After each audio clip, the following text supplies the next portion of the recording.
সকালে ঘুম ভাঙার জন্য অ্যালার্ম ঘড়ি বাজার কথা একটু কল্পনা করা যাক। অ্যালার্ম বাজছে, আহ, কিন্তু ওঠার বদলে কেউ স্নুজ বাটন চেপে দিল। 5 মিনিট পর আবার বাজল, আবার স্নুজ। হ্যাঁ, সবার জীবনেই এটা প্রতিদিনের ঘটনা। একদম। কিন্তু ধরুন এটি কোনো সাধারণ ঘড়ি নয়। এটি একটি টিকটিক করতে থাকা টাইম বোমার কাউন্টডাউন।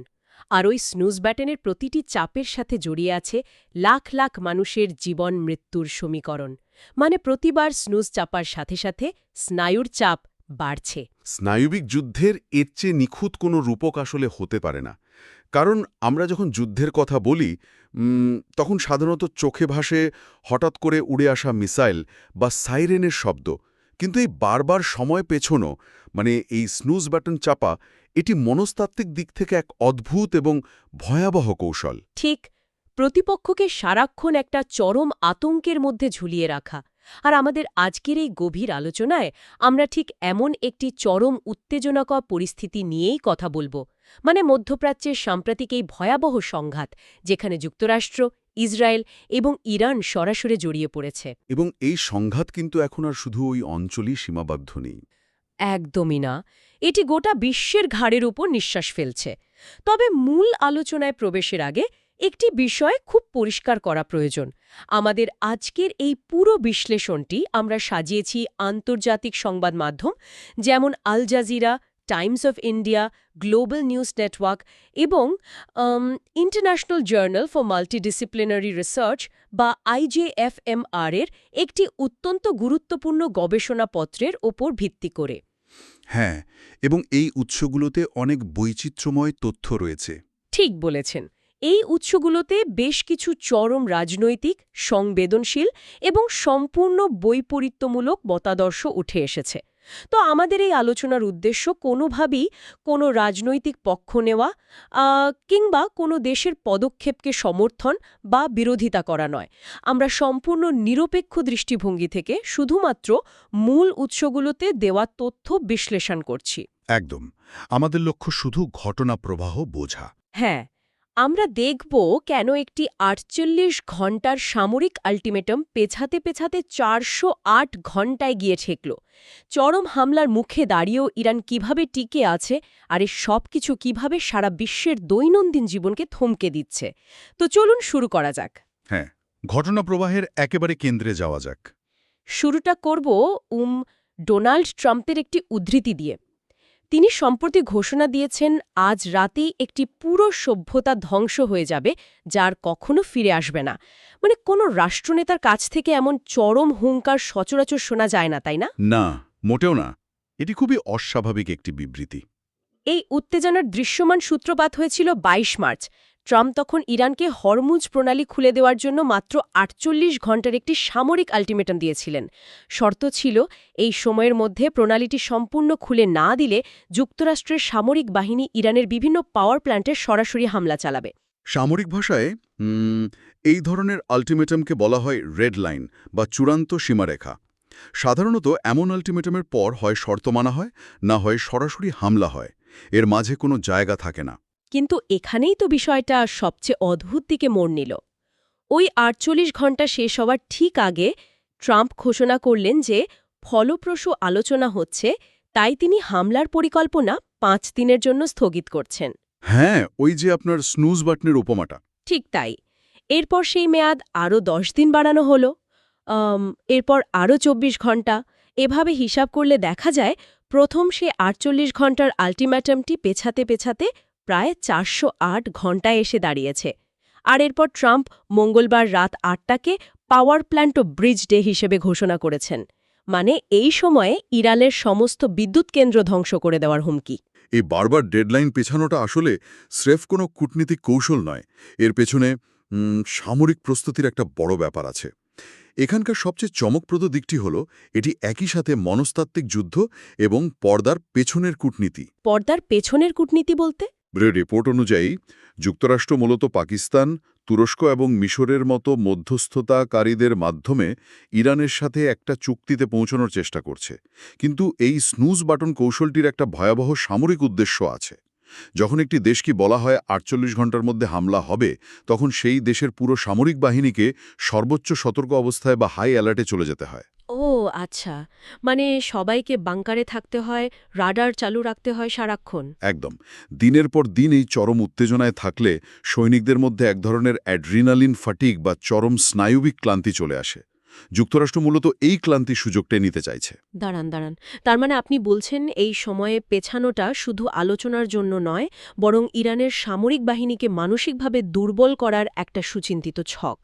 কিন্তু ইরান তো মনে হচ্ছে ইতিমধ্যেই এই কৌশলটি ধরে ফেলেছে, তাই না? হ্যাঁ, তারা তো আর বোকা নয়। ইরানের কর্মকর্তারা এখন ধরে নিয়েছেন যে এটি একটি নিয়মিত চক্র। প্রথমে আল্টিমেটাম, তারপর সময় পেছানো, এরপর কড়া হুমকি এবং শেষে আঘাত।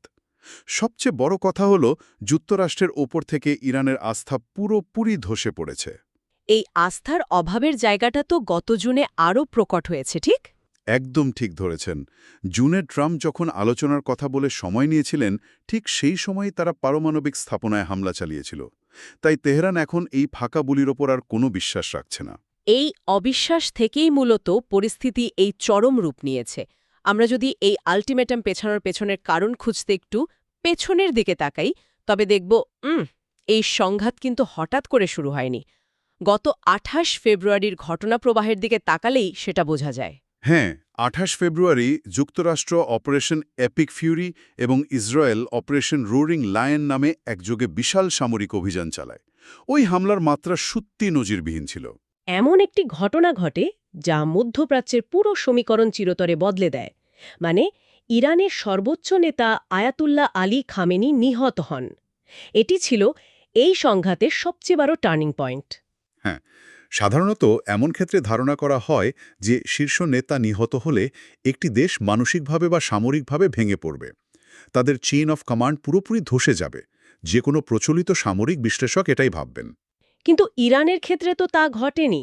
উল্টো, তারা অত্যন্ত দ্রুত এবং ভয়ঙ্করভাবে পাল্টা আঘাত হানে। ইরান শুধু ইসরায়েলেই নয়, বরং কাতার, বাহরেইন, ইউএ এর মতো দেশে থাকা মার্কিন ঘাঁটিগুলোতেও হামলা চালায়। ঠিক, তারা ড্রোন এবং ব্যালিস্টিক মিসাইল ব্যবহার করেই পাল্টা জবাব দেয়। আর এই মুহূর্তের গ্রাউন্ড রিয়ালিটি যে কতটা মর্মান্তিক, তা রিপোর্টগুলো দেখলে বোঝা যায়। মার্কিন ইসরায়েলি হামলায় তেহরানে বহু মানুষ নিহত হয়েছেন, যার মধ্যে শিশুও রয়েছে। আর একটি অত্যন্ত ভীতিকর চিত্র উঠে এসেছে। ট্রাম্পের ওই পাওয়ার প্ল্যান্ট হুমকির পর ইরান যুক্তরাষ্ট্রের সাথে সব যোগাযোগ বিচ্ছিন্ন করেছে। হ্যাঁ, সব ধরনের ডিপ্লোম্যাটিক চ্যানেল বন্ধ। আর সবচেয়ে ভয়ঙ্কর ব্যাপার হল, তারা নিজেদের পাওয়ার প্ল্যান্ট ও ব্রিজের চারপাশে নারী ও শিশুদের জড়ো করে মানবঢার বা হিউম্যান শিল্ড তৈরি করেছে। মানে, এটি তো কোনো সিনেমার দৃশ্য নয়, এটি বর্তমান বিশ্বের এক নির্মম বাস্তবতা। কূটনীতি যখন ব্যর্থ হয়, যুদ্ধ কতটা অমানবিক হতে পারে এটা তারই প্রমাণ। যোগাযোগ বিচ্ছিন্ন করা আর মানবঢাল তৈরির মানে হলো তারা জানিয়ে দিচ্ছে যে তাদের পিঠ দেয়ালে ঠেকে গেছে, তারা যে কোনো পরিণতির জন্য প্রস্তুত। এখানে আমার মনে একটা বড় প্রশ্ন জাগছে। খামিনির মতো সর্বোচ্চ নেতা নিহত হলেন, যোগাযোগ ব্যবস্থা প্রায় বিচ্ছিন্ন, অবকাঠামো ধ্বংসের হুমকিতে।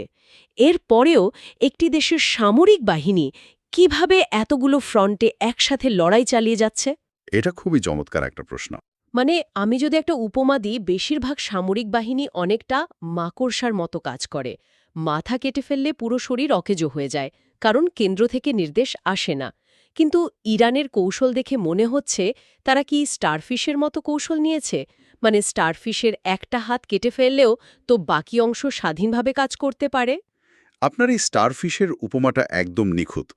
আল জাজিরার বিশ্লেষণে ঠিক এই বিষয়টিকেই বলা হয়েছে ডিসেন্ট্রালাইজড মোজাইক ডিফেন্স, অর্থাৎ বিকেন্দ্রীভূত মোজাইক প্রতিরক্ষা ব্যবস্থা।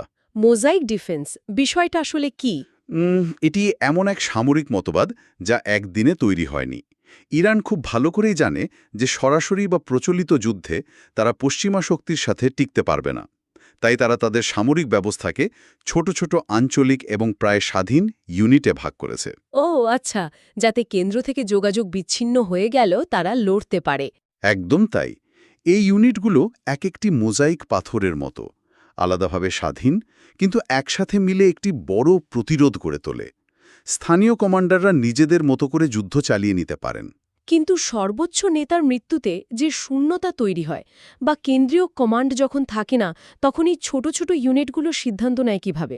তারা তো একে অপরের সাথে ভুল বোঝাবুঝিতেও জড়িয়ে পড়তে পারে। এখানেই আসে তাদের ফোর্থ সাকসেসর বা 4 স্তরের উত্তরাধিকারী নীতির কথা। খামেনি মারা যাওয়ার আগেই প্রতিটি গুরুত্বপূর্ণ সামরিক পদের জন্য আগে থেকেই 4 জন উত্তরাধিকারীর নাম ঠিক করা ছিল। তার মানে প্রথমজন না থাকলে স্বয়ংক্রিয়ভাবে দ্বিতীয়জন দায়িত্ব নেবেন। ঠিক তাই, দ্বিতীয়জন না পারলে তৃতীয়জন। এভাবে চেইন অফ কমান্ড আগে থেকেই প্রস্তুত করা ছিল। এর ফলে স্থানীয় ইউনিটগুলোকে তেহরান থেকে নির্দেশের জন্য অপেক্ষা করতে হয় না। তাদের কাছে আগে থেকেই প্রি অথরাইজড নির্দেশিকা দেওয়া আছে। এটা তো রীতিমতো একটা স্বয়ংক্রিয় যুদ্ধযন্ত্রের মতো। তারা জানত যে ডিক্যাপিটেশন স্ট্রাইক হতে পারে, আর সেভাবেই প্রস্তুতি নিয়েছে। কিন্তু শুধু কাঠামো দিয়ে তো আর যুদ্ধ জেতা যায় না। আধুনিক পশ্চিমা প্রযুক্তির সামনে তারা লড়ছে কিভাবে? তারা আসলে পশ্চিমা প্রযুক্তির সাথে পাল্লা দিয়ে অস্ত্র বানাচ্ছে না, উল্টো তারা সময়কে একটি অস্ত্র হিসেবে ব্যবহার করছে। মাও সেতুঙ্গের দীর্ঘস্থায়ী যুদ্ধের আদলে তারা যুদ্ধটাকে প্রলম্বিত করছে। সময় কিভাবে অস্ত্র হতে পারে? মানে তারা কি ইচ্ছা করেই সস্তা অস্ত্র ব্যবহার করছে? একদম সঠিক ধরেছেন। হিসাবটা খুব সোজা। ইরান খুবই সস্তা প্রযুক্তির হাজার হাজার শাহের ড্রোন তৈরি করছে। প্রতিটির দাম হয়তো মাত্র 20 বা 30 হাজার ডলার। আচ্ছা। কিন্তু এই সাধারণ ড্রোনগুলোকে আকাশে ধ্বংস করার জন্য যুক্তরাষ্ট্র বা ইসরায়েলকে যে ইন্টারসেপ্টর মিসাইল ছুড়তে হয়, তার প্রতিটির দাম 2 থেকে 3 মিলিয়ন ডলারের উপরে। দাঁড়ান। তার মানে আপনি বলছেন এখানে আসল খেলাটা মিসাইলের নয়, বরং অর্থনীতির। মানে ইরান সস্তা ড্রোন পাঠিয়ে যুক্তরাষ্ট্র বা ইসরায়েলের মিলিয়ন ডলারের মিসাইলগুলো শেষ করে দিতে চাইছে। ঠিক তাই। এটা আক্ষরিক অর্থেই প্রতিপক্ষকে আর্থিকভাবে পঙ্গু করার কৌশল। প্রতিদিন এত বিপুল পরিমাণ অর্থ খরচ করতে বাধ্য করে প্রতিপক্ষকে আর্থিকভাবে ক্লান্ত করাটাই তাদের লক্ষ্য।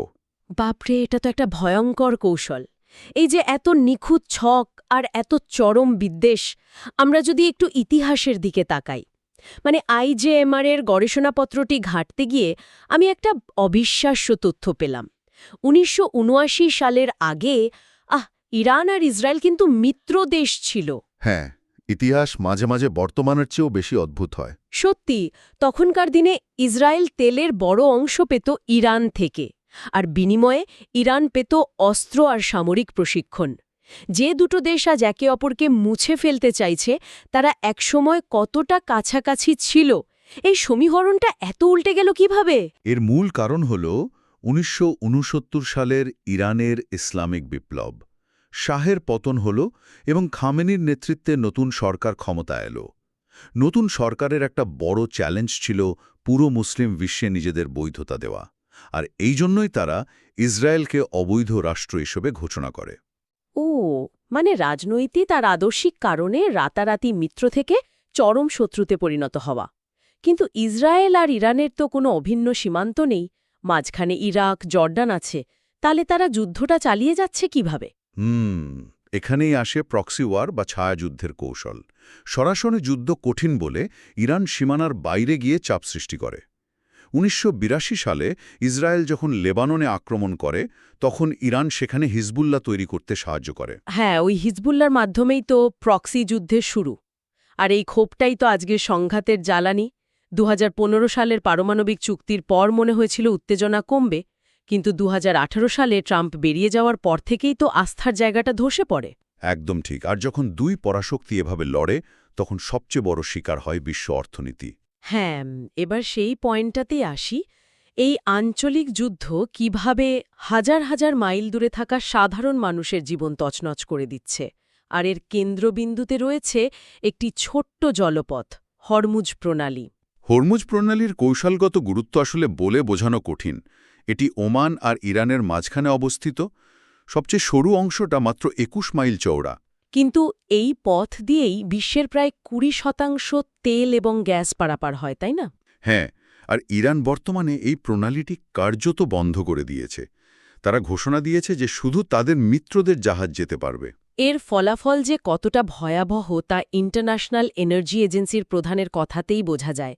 তিনি বলেছেন, হরমুজ প্রণালীর এই অবরোধের কারণে যে বৈশ্বিক জ্বালানি সংকট তৈরি হয়েছে তা 1973, 1979 এবং 2022 সালের সংকটগুলোকে একসাথে মেলালেও তার চেয়ে বেশি ভয়াবহ।